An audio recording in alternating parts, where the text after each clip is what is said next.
Hello friends and my dear students, मैं जसवीर सिंह स्वागत करता हूं एक बार फिर से आप सभी का आपके अपने यूट्यूब चैनल एजुकेशनल स्पार्क में। मैकेनिक्स ऑफ सॉलिड में हम लोगों ने आज स्टार्ट कर रहे हैं नया chapter theory of simple bending. इससे भी एग्जाम में क्वेश्चन पुट अप होता है, तो उसका लेक्चर 1 आज हम लोग स्टार्ट कर रहे हैं।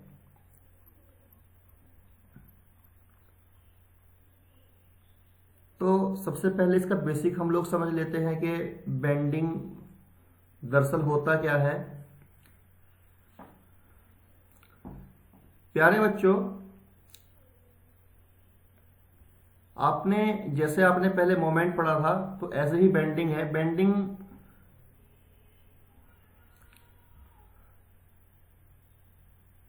Is a frequently encountered loading situation.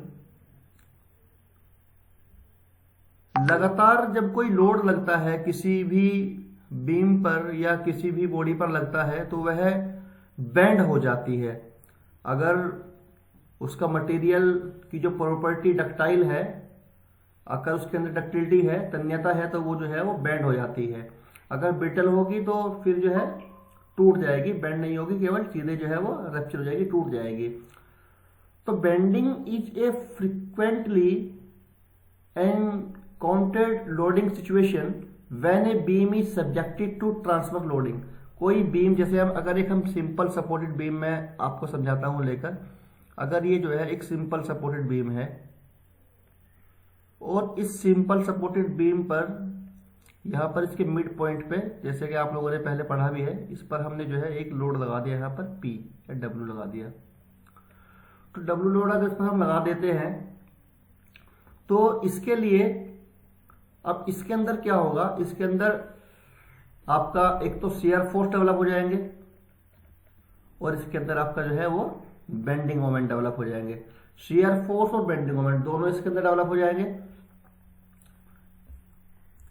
The shear force and bending moment very from point two point along the length of the beam. आपने देखा, अगर इसके लिए मैं शियर फोर्स डायग्राम ड्रॉ करूं, आपने जैसे किया भी है, तो शियर फोर्स डायग्राम इसके लिए कैसा होगा, यहां से ये कुछ इस तरह से होगा,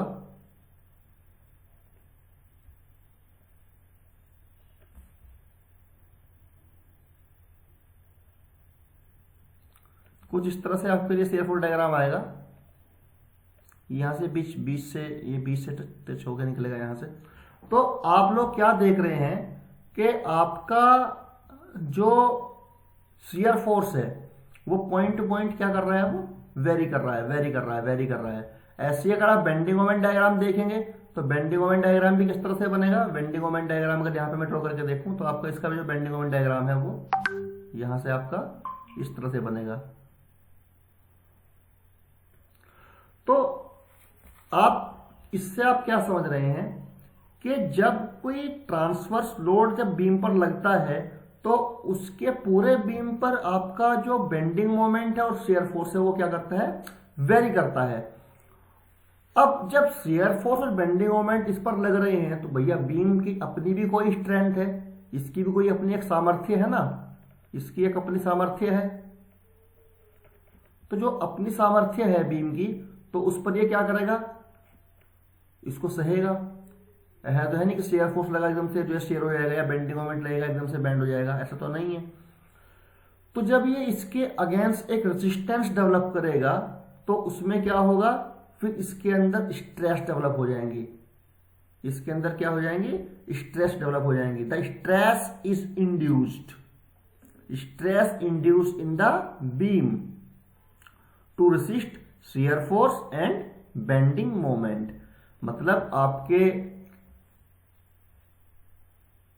शियर फोर्स और बेंडिंग मोमेंट को सहने के लिए क्या होंगी, स्ट्रेस डेवलप होंगी। तो जिसको हम बोलेंगे shear stress and bending stress. भाई जो शियर फोर्स को सहन करेगी वो शियर स्ट्रेस है, जो बेंडिंग मोमेंट को सहन करेगी वो क्या हो जाएगी, आपकी बेंडिंग स्ट्रेस है। The bending stress change linearly from compression to tension zone. जो आपकी बेंडिंग स्ट्रेस है वो कंप्रेशन जोन से टेंशन जोन की तरफ जो है वो लीनियरली चेंज होती है। The beam is being situation are mainly used in shaft, axle, structure and machine component. तो ये जो कंसेप्ट है ये आपका बेंडिंग का कंसेप्ट है। आप जैसे देखते हैं भाई बेंडिंग सेक्शन, जैसे शाफ्ट में बेंडिंग होती है, एक्सल में बेंडिंग होती है, स्ट्रक्चर में बेंडिंग होती है, मशीन कंपोनेंट में बेंडिंग होती है। तो इस तरह से इसका जो है वो यूज आप लोग देखेंगे। अब अगर हम बात करें प्योर बेंडिंग की, बेंडिंग समझ में आ गया भाई, जब फोर्स लगेगा तो बेंडिंग तो होगी, जब लगातार आप लोड लगा रहे हो तो बेंडिंग तो होती ही है। अब अगर हम बात करें प्योर बेंडिंग की, तो प्योर बेंडिंग के केस में जो है आपको एक एग्जांपल से मैं आपको समझाता हूं। जैसे अब ये देखिए, ये एक बीम है, सिंपल सपोर्टेड बीम, और इस सिंपल सपोर्टेड बीम पर, ये एक सिंपल सपोर्टेड बीम है ये वाला, और इस सिंपल सपोर्टेड बीम पर जो है लोड लगे हैं, ये डब्ल्यू लगा है, डब्ल्यू लगा है, ए बी सी डी, इस पर लोड लगा है। तो इसके लिए अगर हम एसएफडी बीएमडी बना के देखें शियर फोर्स डायग्राम, तो इस तरह का बनेगा, और बेंडिंग मोमेंट डायग्राम जो है वो इस तरह का बनेगा यहां पर।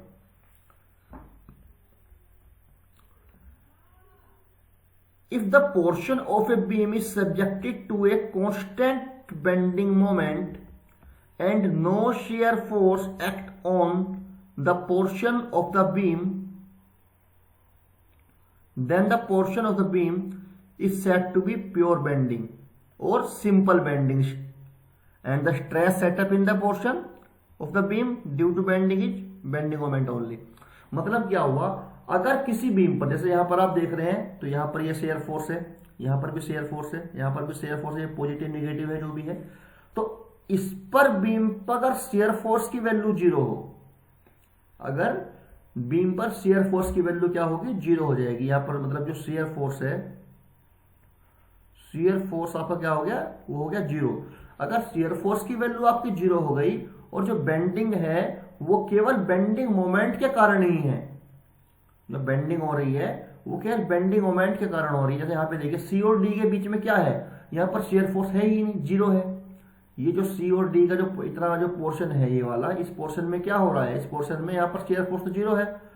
तो अगर बीम के अंदर शेयर फोर्स क्या हो, जीरो हो, और जो बेंडिंग है वो केवल और केवल बेंडिंग मोमेंट के कारण ही हो रही है, और उसमें केवल बेंडिंग स्ट्रेस डेवलप हो रही है, तो उस केस को हम लोग कहते हैं प्योर बेंडिंग और सिंपल बेंडिंग।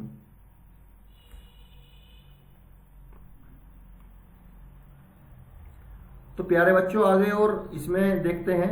अब ये प्रोसेस क्या है बेंडिंग का, इस प्रोसेस को हम लोग समझते हैं कि ये बेंडिंग का प्रोसेस आखिर है क्या और कैसे ये होती है। मान लिया अब हमने एक होमोजेनियस क्रॉस सेक्शन ले लिया। होमोजेनियस क्या होते हैं, जो है थ्रू आउट उसका जो मटेरियल है वो एक ही रहेगा, मतलब ऐसा नहीं है कि बदल जाएगा। आपने एक ये जो है आपने एक पोर्शन आपने ले लिया, ये कोई पोर्शन है, अब इसको हम बेंड करना चाह रहे हैं। ये कोई पोर्शन आप उसको देखिए, इसकी पैरेलल लेयर्स हैं, ये पैरेलल लेयर्स हैं इसकी, ये क्या है, पैरेलल लेयर्स हैं। ये लेयर छोटे छोटे लेयर से मिलकर जो है कोई कंपोनेंट बना है। इसको हम बेंडिंग देखते हैं किस प्रकार से बेंडिंग इसमें आएगी। देखिए इसकी लेयर है छोटी छोटी, जैसे एक ये लेयर ये है, एक ये है, एक ये है, एक ये है, एक ये है, ऐसे ऐसे जो है लेयर बनी हुई है। तो इसको ऊपर से हमने मोमेंट दिया, भाई यहां से ही मोमेंट दे रहे हैं, यहां से मोमेंट दे रहे हैं, रखिए इसको, जैसे आप यहां से ही मोमेंट दे रहे हैं, इसको बेंड करने की कोशिश कर रहे हैं और यहां से मोमेंट कर दे रहे हैं, तो बेंड करने की कोशिश कर रहे हैं। तो जब इसको हम बेंड करने की कोशिश करेंगे तो कुछ इस तरह से हो जाएगा, ये कुछ इस तरह से हो जाएगा जब इसको बेंड करोगे भाई आप। तो जैसे आपने कोई, अगर आप कोई जो स्टील का जो स्केल होता है उसको जब अगर हाथ से पकड़ के आप अपने खींचते हो तो कुछ इस प्रकार से बेंड हो जाता है, वो भी हो जाता है, कुछ इस प्रकार से बेंड हो जाता है ना। मतलब पहले ये था तो फिर आपने इसको बेंड किया, खींचा पकड़ के, तो इस तरह से हो गया ये यहां पर। तो अब इसमें कुछ आपको जो समझने की चीजें हैं वो मैं आपको बताता हूं। जैसे इसकी जो फर्स्ट लेयर है, मान लिया जो ऊपर की जो लेयर है ये A B C D, A dash B dash C dash और डी डैश ये है। और जो सबसे नीचे की जो लेयर है ये वाली, एक लेयर ये वाली होगी नीचे, तो ये क्या है, ये वाली लेयर, ये ए डबल डैश, ये बी डबल डैश, ये सी डबल डैश और यहां पर जो है ये डी डबल डैश। दो लेयर हो गई, एक ऊपर की लेयर हो गई, नीचे की लेयर हो गई। और एक बीच की लेयर है ये वाली, ये देखिए ये बीच की लेयर है ये वाली, ये आपकी ए, ये बी, यहां पर ये बी है, ये है यहां पर, ये यहां पर बी है, और ये आपका सी है ये वाला, और ये आपका यहां पर जो है ये इधर ये डी है। तो मैं इसको निकाल देता हूं बाहर यहां से ऐसे। तो ये आपकी नेचुरल लेयर है, आप समझिए, ये अपर लेयर हो गई, पहले वाली अपर लेयर हो गई। अपर लेयर कौन सी है, मैं इसका कलर मैं थोड़ा चेंज कर लेता हूं यहां पर। अपर लेयर ये देखिए, ये वाली तो हो गई अपर लेयर, ये वाली ये अपर लेयर है। और ये नीचे जो है ये आपकी लोअर लेयर हो गई, ये वाली ये लोअर लेयर है। और यहां पर जो बीच में है ये वाली, ये आपकी जो है इसको बोलेंगे हम नेचुरल लेयर। तो इसके बारे में आगे देखेंगे अभी। ये जैसे यहां पर इसको एक आर्क ले लिया हमने, या रेडियस ऑफ कर्वेचर जो भी है, इसको अभी देखेंगे आगे। तो फिलहाल तो लेयर आप समझिए, अपर लेयर, लोअर लेयर और नेचुरल लेयर। अब ये अपर लेयर और लोअर लेयर का कंसेप्ट क्या है, देखिए नेचुरल लेयर क्या होती है। Natural layer, in the condition of the pure bending the top surface of A dash B dash C dash, जैसे मैंने अपर लेयर के पोर्शन है, क्या है ये अपर लेयर है, A dash B dash C dash of the beam becomes concave and get contract, and the bottom layer of surface A dash B dash, ये A double dash है, यहाँ पे इन्होंने लिया नहीं सही से, A double dash B double dash C double dash D dash of the beam becomes convex and get enlarged in this length. It is clear that the sum of the layer is having strained, shortened, while some are elongated. At the level become the top and the bottom of surface of beam, there will be a layer which is neither shortened or neither elongated. That layer is ABCD called natural layer. भाई आपने जब इसको bend किया था तो मैं समझाता हूं आपको। ऊपर की लेयर क्या होगी, ये ऊपर की लेयर आपकी जो है ये छोटी होगी जब नीचे को बेंड होगी तो, और नीचे की लेयर क्या होगी आपकी बढ़ेगी, है ना। मतलब इस पे एक तरह से जो है जब इसे आप खींचोगे, ये वाली लेयर जो है नीचे की लेयर तो बढ़ेगी और ऊपर की लेयर क्या होगी, वो शॉर्ट होगी। लेकिन इसकी जो बीच की लेयर है, इसमें जैसे ये वाली जो मैंने आपको बताई, ये वाली, ये जो बीच की लेयर जो है ये वाली, भाई ना तो ये खींचेगी, ना तो ये बढ़ेगी, ना ये घटेगी। तो जो ये एबीसीडी लेयर है जिस पर कोई प्रभाव नहीं पड़ रहा है बेंडिंग का, उसको हम लोग बोलेंगे नेचुरल लेयर। क्लियर है बात। ना तो ये छोटी होगी ना ये बड़ी होगी। उसके बाद एक आती है न्यूट्रल एक्सिस। अब न्यूट्रल एक्सिस क्या है भाई, इसको भी समझ लेते हैं न्यूट्रल एक्सिस को। तो न्यूट्रल एक्सिस जो होती है उसको भी देख लेते हैं। Neutral axis, the line of intersection of the neutral layer and the cross section of a beam is streamed as neutral axis. Line of intersection of neutral layer, जो आपका न्यूट्रल लेयर है, जो आपकी न्यूट्रल लेयर है, ये जो neutral layer है, इससे एक लाइन आपकी पास होगी, इसको आप बोलोगे न्यूट्रल एक्सिस। फिर आगे आपका रेडियस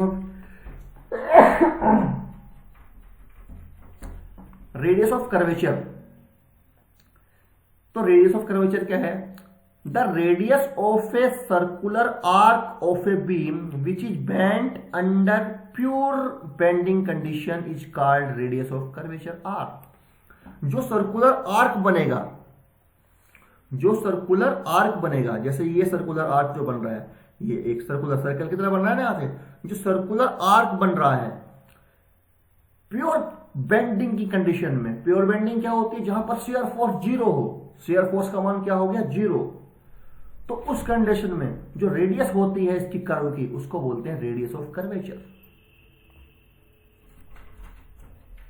अब जो बेंडिंग स्ट्रेस इन बीम्स, इसको थोड़ा सा हम देख लेते हैं। बेंडिंग स्ट्रेस इन बीम्स मतलब जो बेंडिंग का कंसेप्ट है, अब थोड़ा और क्लियर हो जाएगा आपको कि कैसे कैसे उसमें बेंडिंग हुई थी। ये इस तरह का ही पोर्शन आपका है जैसे पहले था। तो bending stress in beams, the length of the various layer of the beam change during bending which develops stress and strain, while compressed bending stress will be maximum at the top surface and the tensile bending stress will be maximum at the bottom surface.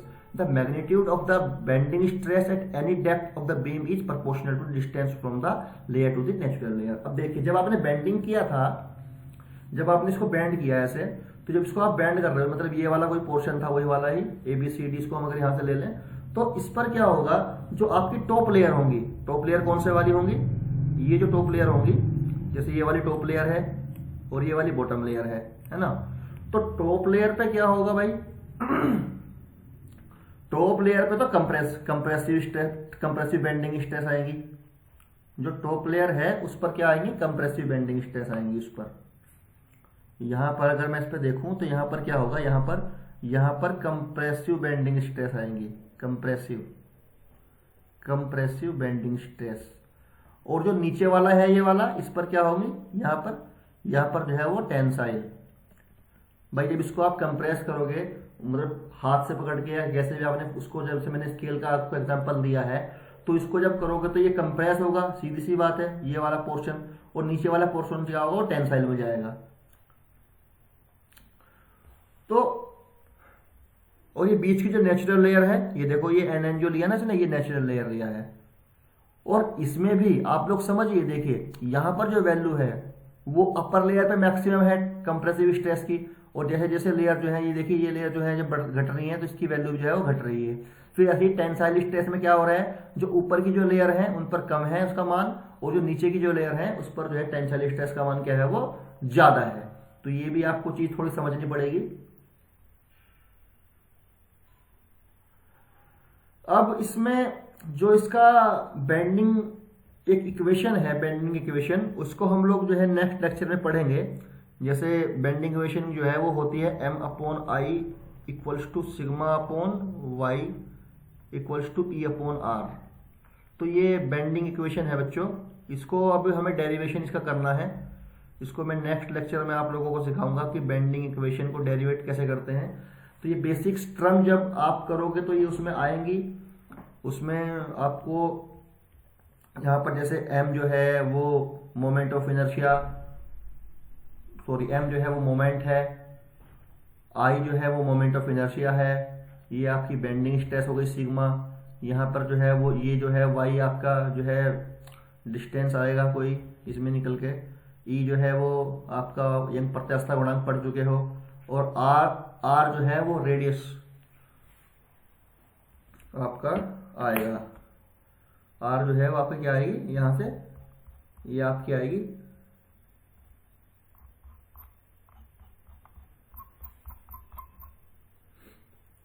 Radius of curvature आएगी यहां से R। तो ये सब चीजें हम लोग जो है इसे नेक्स्ट लेक्चर में देखेंगे, इसके डेरिवेशन हम लोग करेंगे। तो तब तक आप लोग जो है इसको बेसिक टर्म को स्टडी कीजिए। मिलते हैं हमारे नेक्स्ट लेक्चर में। Thank you.